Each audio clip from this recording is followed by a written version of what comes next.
This Senne Lammens guy has been nothing short of incredible for Manchester United since he's joined. He's been a really big breath of fresh air from Bayendir and Onana, who are making countless mistakes. And even better, he's only 23. He cost £18 million. He's on low wages. He was a scouting, data-driven department signing, and he's done really well. He was the first goalkeeper this season to make contact first time at a corner 5 times in a single game, which he did versus Everton. How many times from corners have we seen Onana be a liability, Bayendir be a liability? I mean, Manchester United's keepers never seem to be able to claim crosses or command the box, and it was so frustrating the amount of countless errors we've had under Onana, even Bayendir.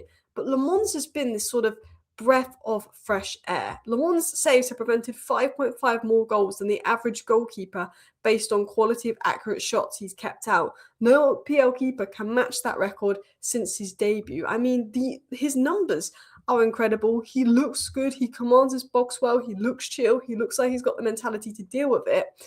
But you've then got Onana thinking that he can come back to Manchester United and reclaim that number one spot.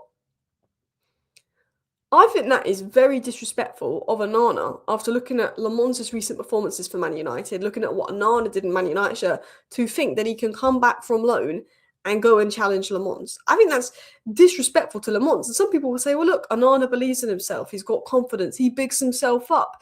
Yeah. But if I'm Andre Onana and I was crap at United for 2 years and I've seen how good Lammens is, I'm not going to be putting out briefs that I'm ready to go and challenge Lammens for number one when I come back from loan. I think I can get the number one spot when I come back from loan. I think that's disrespectful towards Lammens' performances, to be honest. The fact that Onana even thinks like he has a chance, I just feel like it's disrespectful.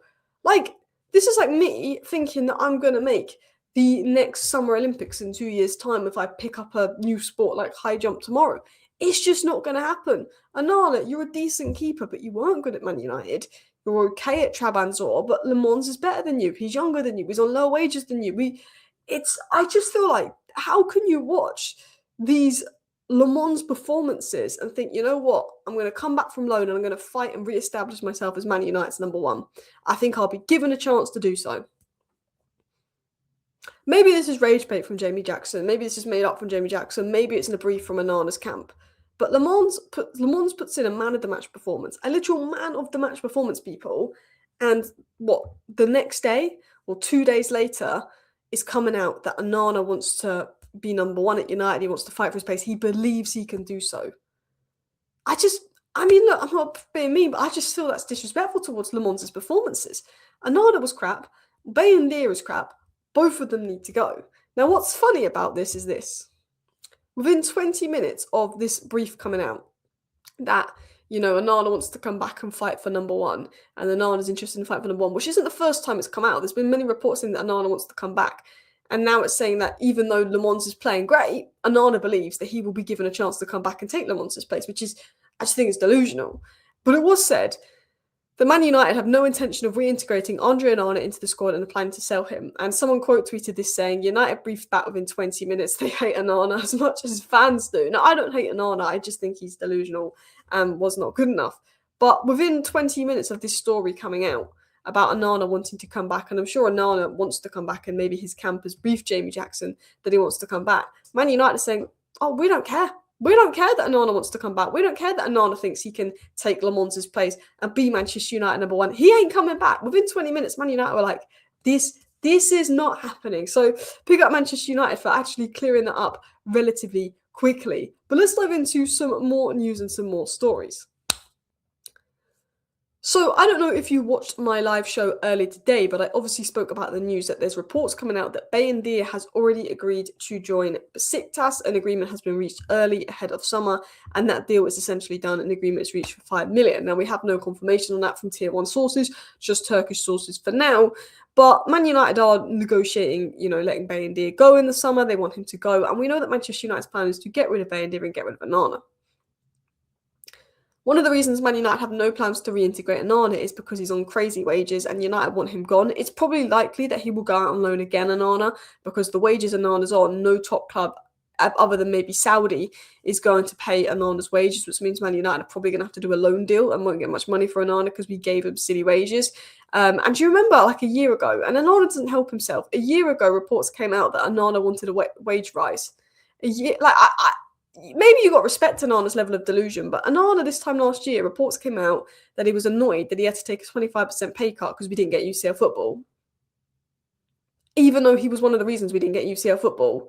And now he's saying, I watched Lammens' performances, but I still think I can come back to Man United and be number one. He wanted a 25% pay rise last year. Now he wants to come back and take Lammens' place. Onana needs to go. Onana probably won't be sold permanently because of his wages. He's not going to go anywhere. He's not going to lower his wages. We're probably going to have to force Onana out on loan and hope someone pays at least half of his wages. Bayindir actually wants to go because Bayindir wants minutes. Bayindir wants game time. And there is a feeling that Bayindir will go. There's reports that there could be an agreement. But these two keepers, for me, have got to go. Lammens is already the Onana replacement. And I think Bayindir's replacement is already on loan at Bristol. We've already got him. Radek Vitek with another really good performance for Bristol, another man of the match performance, doing really well. Now, some people might say it's selfish to have Vitek as number 2 to Lammons. It could ruin Vitek's development. You know, he's another young keeper. But I think if we're in Europe next season, then there's enough games for Vitek to play in. Like, maybe he wants to go and be number 1, and maybe we loan him out to a Premier League club and let him have a year in the Premier League as a number 1. But he's 22 years of age, Vitek. He's a year younger than Lammons. He's been fantastic in the Championship. I would be really open to just having Vitek as that Bayindir replacement. Boom. Bayindir and Lammens, you need a third old English keeper just to tick that box of it being an English keeper because Tom Heaton might retire. That's our 3 goalkeepers for next season. You know, some people might say it's a risk. Maybe we should have a more experienced second keeper. Will Vitek want to be number 2? Who knows? But that's what I would do. Right, I want to get into a few other news stories and updates in regards to Manchester United. Obviously, Leacher missed our last game through injury. We don't know if he's back for Palace, but I think a lot of it was precaution. He's going to be out for a week or 2. Obviously, Argentina want to know what's happening with him because he's very important ahead of the World Cup. And medical tests have confirmed that this injury is not a bad one. In fact, Argentinian coaching staff are confident that Leacher will be able to resume training soon. Apparently, it's just a minor calf strain and United being careful. Now, one thing with Leacher is all his injuries have actually been contact injuries. Like the foot injury was through contact. The ACL was almost through his movement and contact. He doesn't seem to get too many muscular injuries. You know, he's just been very unlucky. So with it being a minor calf injury, there is a feeling that United just don't want to take any risks. We've got a lot of centre-backs anyway. We've got Euro. We've got Heaven that can cover it. There's a feeling inside United, there's no point risking playing Martinez, even though his line-breaking passes are so good and he's a really beneficial player to have. I think the thought process inside United is there's no point risking it. Just give him a week or 2 off to make sure he's okay. And then lastly, I want to talk about news on the youth because our under-18s is insane. And Michael Carrick's taken a strong liking to our under-18s. Now, he might not be manager next season, but it's good to see that he's taken a strong liking to the youth. I think it will help keep the best youth players at the club that might have been looking to leave when Ruben Amorim was maybe ignoring the youth and being disrespectful to the youth. I think we've got some great talents. And our under-18s played today against Derby and won 6-1. Obviously, Wayne Rooney's son played, but Louis Bradbury, JJ Gabriel and Noah all scored a brace to get the job done. The JJ Gabriel penalty was just nuts. The amount of power he gets on the ball is crazy. Noah scored another fantastic goal. JJ and Noah are definitely the standouts from the academy right now. Like, how good our current under-18s is nuts. I wonder how far they will go in the Youth Cup. I think they could potentially go really far in the Youth Cup, but it's good to see that our under-18s are shining and Carrick's taking an interest in that. And I'm going to say this now. I think if Carrick gets the job permanently, we see a JJ Gabriel debut. I honestly think we could see a JJ Gabriel debut next season if Carrick gets the job permanently. I mean, the fact that he's got, 19 goals in 19 games for the under-18s. He started the season at 14, he turned 15. Yeah, 19 starts, 19 goals, 4 assists in the under-18s, 19s, and he's, 3-4 years younger than everyone else. Like, that is not normal. That is crazy statistics. He's so good on the eye. It's not just numbers. Like, he's really technically good and really good on the eye. He is Sin, and it's like the best product that Carrington have had in maybe 20 plus years. I can't tell you about the class of 1992.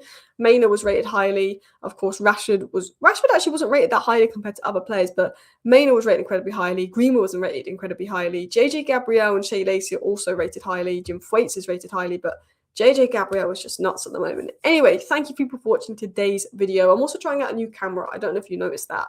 I don't know what you think on that. I don't know if you're watching to the end of the video, but I've got this camera and I've got this camera here. And I don't know what you think is better because this one is warmer and closer.